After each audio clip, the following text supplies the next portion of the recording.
Welcome to Prophecy Views. Folks, real quick, run over to Rumble. Follow us at Rumble. We are moving our platform over there. We are still going to be on YouTube for the foreseeable future, but they are eventually going to kick us off. They're now deleting videos and stuff, but so we are being censored. But if you're listening or watching this on podcast form, that will remain. But come over to Rumble and follow us. We need to get our subscribers moved over to that platform. So it's really important that you do it. This video today, folks, this is imperative. Bible prophecy is being fulfilled at a breakneck pace. And this video that I'm bringing you today is unfathomable. It is probably the most alarming video that I have brought to you to date. Now, when I say Bible prophecy is being fulfilled at a breakneck pace, it's in all directions. Just for example, we are now moving full speed ahead into the central bank digital currency in this country. All of the countries are pushing for their own CBDC, central currency, digital currency, that will give them full control over the ability to shut you off from a governmental level, shut your finances off. You will not be able to buy or sell if they say you cannot buy or sell. So that is picked up in Revelation 13. We're going to go over some scripture here real quick in just a second. I want to push through this intro as quickly as I can and get you to the video. The other thing that's happening in this video that I'm going to show you today is how the World Health Organization is now trying to take on the role of being over all of the nations if they declare any type of pandemic. They will then be able to assume control of the governments of the world that are on board with this type of treaty. Now, the administration that we currently have in the White House is for it. Not only are we for it, we are funding it. Nobody in Congress has voted on this, but yet our government, the person occupying the White House, is funding all of this. Our czar, John Kerry, is over there right now, and she's going to talk about that. But we have got to stay out of this. And somehow it appears in Bible prophecy that we are going to stand up against this exact type of system. This is the exact system that Revelation 13 is pointing out, the type of system the Antichrist will be taking control of. And the UN is involved in it. The UN is going to allow that type of control by using the World Health Organization and do it through that arm of the UN. They're adding into it the climate change practice cult. But the thing to be aware of is how this lines up with Bible prophecy. So we know from the first couple of verses in Revelation 13, and I'll read that off. And I stood upon the sand of the sea, and I saw a beast rise up out of the sea. Now this is one beast, having 7 heads and 10 horns, and upon his horns 10 crowns, and upon his heads the name of blasphemy. And the beast which so this is a one world government. We know that these beasts are described in Daniel chapter 7 as well. He lists them as separate beasts. The United States coming out of Great Britain, the leopard with 4 heads, the eagle, the lion, the bear. So he names all these beasts separately. We come into Revelation 13, and now you see these as a combo beast, a one world government beast. Now here's verse 2. And the beast which I saw was like unto a leopard, and his feet were as the feet of a bear, and his mouth as the mouth of a lion. And the dragon, that means Satan, gave him his power and his seat and his great authority. Now we're going to get into a couple of verses down, and so it's talking about the one world government. It's talking about the Antichrist. It's talking about the false prophet. And here's where the central bank digital currency comes in. And he causeth all, both small and great, rich and poor, free and bond, to receive a mark in their right hand or in their foreheads, and that no man might buy or sell, save he that had the mark, or the name of the beast, or the number of his name. Okay, so they're going to take a mark, and if you don't have that mark, then you won't be able to buy or sell. You won't be able to exist in the economy. You won't be able to feed your family. You won't be able to do anything unless you have that mark. Okay, so let's say that mark, if it comes in through this World Health Organization type scenario, which I believe they're going to push it as a vaccine, and they'll put that mark in the vaccine, and that's how they're going to create the fear to make everybody take that mark. Now, it could come in a different door, but I believe that's probably what's going to happen. That's been a big fear tactic, and we're coming out of these pandemics. They are using this COVID vaccine to set up this exact system. All of this is being done under the guise of COVID-19. Now, let me tell you what's going to happen with the people that take that mark. Not only will they be forever damned, but before that happens to them spiritually, physically, what's going to happen to them when God pours out his wrath. Now, this is Revelation 16, and just follow along. We'll start in verse 2. Here's what happens physically to those people that take the mark of the beast. Now, this is the vials being poured out. And the first, now this is verse 2, and the first went and poured out his vial upon the earth, and there fell a noisome and grievous sore upon the men which had the mark of the beast, and upon them which worshipped his image. We also see a lot of information about AI, and I believe AI is going to play a part in this worshiping the image thing, but we'll have to keep an eye on that, see what happens. So I'm going to now introduce you to this interview that Michelle Bachmann gave to Steve Bannon at the War Room, and I'm going to let her take it away. Folks, follow us on Rumble. I'm going to send, this is going to be the last you'll hear from me on this. I'm going to go right into this interview. So we'll be talking to you on the other side. Well, what we need everyone in Congress and the Senate to do, quite frankly, is get the United States out of the World Health Organization. And I appreciate the defunding. That's a great thing that Donald Trump did, but we also need to follow Donald Trump's example and get the United States out. It's the only way we're going to get away from their plans to create a platform for global governance. Today was the Sustainable Roundtable at the World Health Assembly on climate change.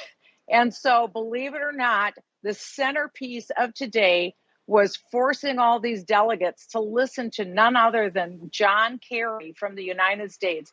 He was introduced by his daughter, Dr. Vanessa Kerry, who, by the way, is the head of the Global Seed Foundation.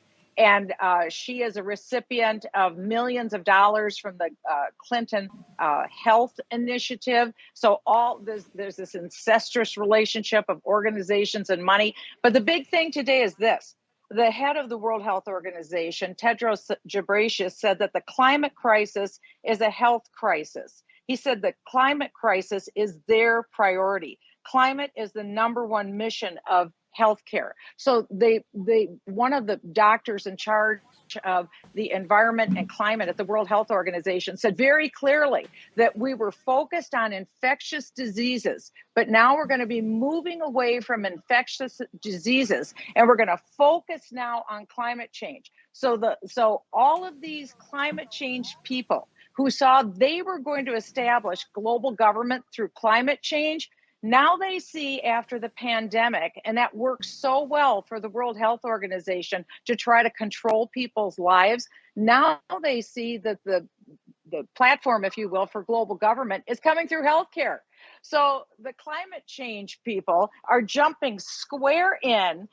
They were given the centerpiece stool today, if you will. They were all cheered by the head, Tedros Ghebreyesus, saying the same thing that John Kerry was saying. And John Kerry said, well, I never thought about healthcare before. I never thought healthcare had anything to do with climate change until my daughter, Vanessa, his 46-year-old daughter, taught him to turn on the light bulb and realize that really the centerpiece of healthcare is climate change, and that climate change causes the healthcare problems in the world.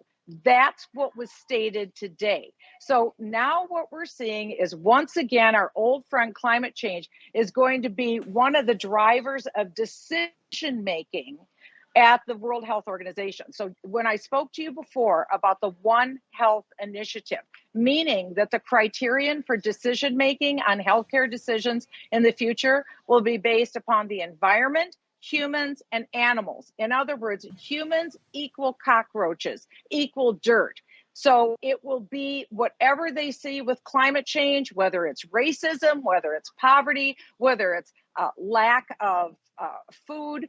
They talked a lot about food security today. So in other words, we're going to be eating bugs because it's better for the earth if we eat bugs. I'm telling you, that whole climate change thing was here front center on deck. And they had the current head of the upcoming COP 28, his Mr. Adnan Z. Admin. He was there praising John Kerry, praising Dr. Vanessa Kerry, and saying that at the next COP meeting that will meet at the United Arab Emirates, they're going to set aside an entire day on healthcare. We've never done that before. But now they're joining forces with this control over global health, with control over global climate, and they're going to merge climate and healthcare, and that's the platform. So the climate people are bursting through the WHO and saying, hey, it's okay, we're going to take global government from here. So you can have the name front, World Health Organization, but we, the climate change people, are going to call the shots. That's what happened today. And tomorrow, the video of this should be available at who.int. And then look at the 76th World Health Assembly. And you too can be entertained by the words of Dr. Vanessa and John Kerry. I want to focus on a second. Since you had Kerry today with the climate change, trying to make the connection, and then how much, because this is all done under the cover of night. The U.S. media is not really covering this, but I want you to tell the American people right now how much the United States, not for a reason, but how much is the United States driving the climate agenda, driving this pandemic treaty agenda? How much is the United States the driving force in back of this? 100%. 100%. The United States is the aggressive force that is pushing this garbage at the World Health Organization, World Health Assembly today. But we are also pushing the climate change agenda. So we are pushing to create, unbelievably, to create this platform for global governance, to be headquartered here in Geneva, Switzerland, by the way. This is where because all of the mega centers of power are here. World Economic Forum's here, World Health, World Trade, all the financial deals, the oil deals. I mean, it's all done in this magnificently beautiful city. Again, where Julius Caesar made his name and expanded the Roman Empire. They want to reconstitute a Roman Empire here once again in Geneva in the future for global government. But we learned today a big key, Steve, and that's that climate change has pushed its way to the fore of the healthcare agenda. So I heard nothing today about healthcare or science or statistics. It was all propaganda today. Remember, John Kerry is no scientist. We didn't hear anything about science, nothing about medicine. We heard propaganda about the new global governance. They constantly say words over and over. They drip equity, inclusion, and we're going to strengthen the global architecture of the global healthcare system. But now climate crisis is the number one problem in healthcare. That's the words of Tedros Ghebreyesus, the Director General of the WHO today. How much does these delegates throughout the world, these countries of the world, they're looking to the intellectual leadership is obviously coming from the United States as they drive the agenda. What about the financial and cash and capital commitment? Where is that going to come from? Well, they just increased all the member dues by 20%, but the United States is always there with the checkbook. Secretary Xavier Becerras, who was here on the first day, said that we are in. We've given $450 million. I got another check today for $250 million. We're going to be in for $1.6 billion. You and I both know when it comes to the United States government, 1.6 billion equals about a sneeze. It isn't that much money out of their checkbook. So this thing is going to ramp up and this thing is going to grow. And I'm going to say something that is only my opinion and I'm only speculating. But I will tell you, I've had a sneaking suspicion for a long time. All these billions and billions that are going over to Ukraine, I just wonder if some of this isn't being siphoned off to pay for the financing to create this global governance superstructure through the World Health Organization and through this global climate crisis agenda. They need money. Well, they're getting the money, and it's going to come from us. This is why we've demanded audits. This is why we're demanding Yellen. There's no transparency in this regime. They completely hide the football. If you were to come back, and we got to set this up. If you were to come back. Go ahead. If you were to come back, given we're in a debt ceiling and spending crisis right now, we're arguing. Yeah. You see the additional billions and hundreds of billions they're committing to over there that are not even in the budgets right now.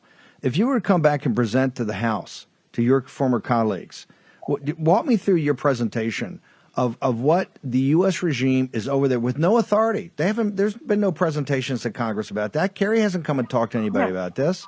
Nobody's talked about the World Health Organization. It's complete crickets over here. They're trying to jam this through with nobody looking at. That's what we're covering it wall to wall. Walk through, Congressman Bachmann. What would you tell your colleagues? I would tell them, number one, don't even talk to Joe Biden until he agrees to pull the United States out of the World Health Organization. Number one, you pull it out, then we'll start the negotiations. You begin there. For this reason, they already have a pandemic treaty here that they're looking at, that they're working on. It's already written out. They already have 300 amendments to the international health rules where they're going to turn the organization from advisory to this will be the world government organization. They need to understand we aren't living under what we learned in our school books about the Constitution and the Declaration of Independence. We're living in an era where the treasonous people who are running our government are trying to build a global government. They're trying to give our sovereignty, and they're trying to encourage, this is even worse, they're trying to encourage all 194 member nations to give their sovereignty over to a bum organization like the World Health Organization, driven by the climate change agenda. And this will be billions of dollars out of our treasury because of the word equity, equity, equity, inclusion, inclusion, inclusion.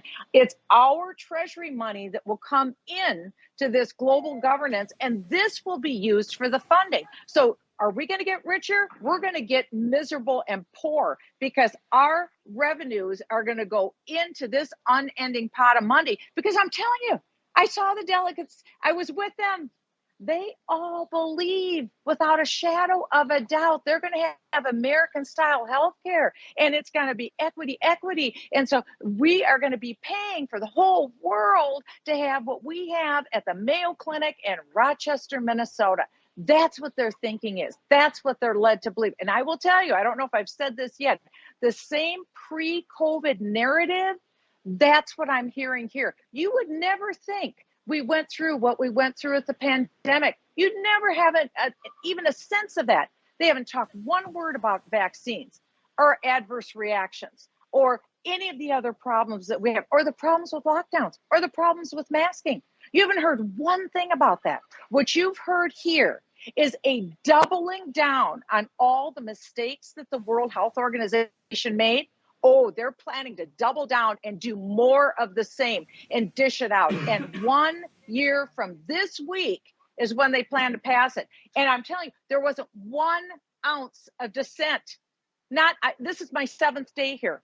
There hasn't been one word of a dissent by any delegate, certainly not the United States. I sent to your producer a photo that Tedros Ghebreyesus, the Director General of the WHO, he has a picture of himself with our U.S. Secretary of Health and Human Services. His arm is around Xavier Becerris, saying, this is my guy, this is my friend. We're working on the pandemic treaty. We're working on the amendments to the international health rules. We are all, I want to thank him that America is all committed and we are going to get this done.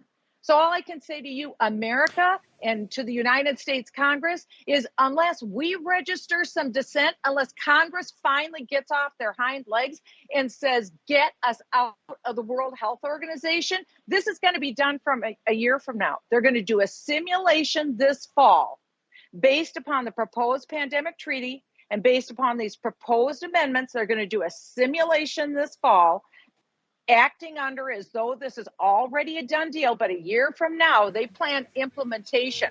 So just be prepared. If they take another bioweapon and release it, this will be done. Congressman Bachmann, I know you got to bounce for just one more time. You're saying in these debt ceiling and spending negotiations that are taking place, and by the way, Kevin McCarthy is going to be live at 11:45. We're going to go to that. You're saying add right now, with full withdrawal from the World Health Organization and in the appropriations process, cut all the money. Is that what I'm hearing? Yeah, 100%. As a matter of fact, I wouldn't even agree to meet with Joe Biden until he removes us from the World Health Organization and we zeroed out budgeting.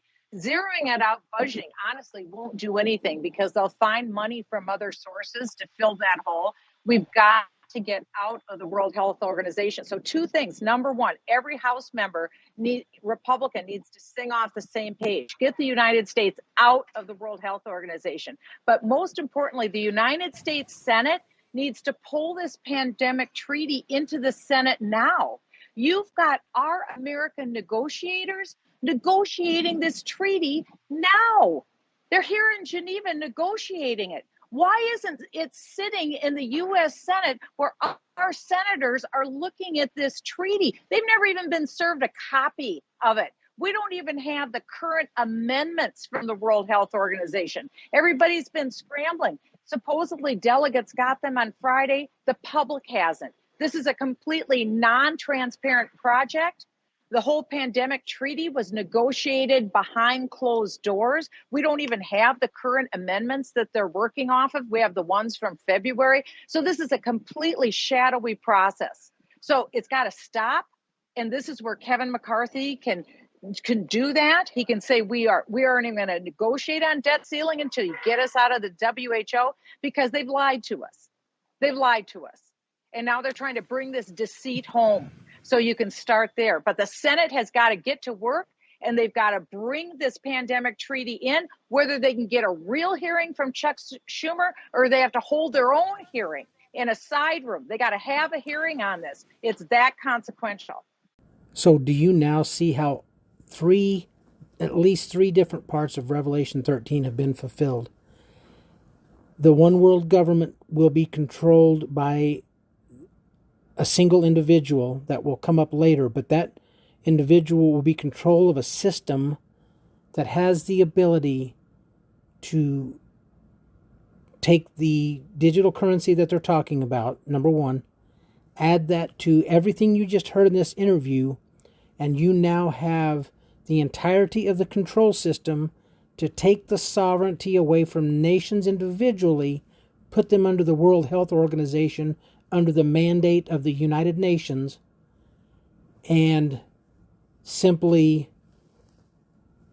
enact both at the same time, and they will have control of who is able to buy or sell. If you do not take their mark, that very well may have a vaccine mandate involved with it. It's very likely. But they will use this mark. If you do not take this mark, you will not be able to use your digital currency. They will have full control over you. Everything that's talked about in Revelation chapter 13 is wrapped up in this one segment. We will talk to you soon, folks. Find us on Rumble, Prophecy Views on Rumble, and follow us there. It's important that you do that. Everything is happening so fast. We can't afford to miss this stuff. God bless. We'll talk to you soon.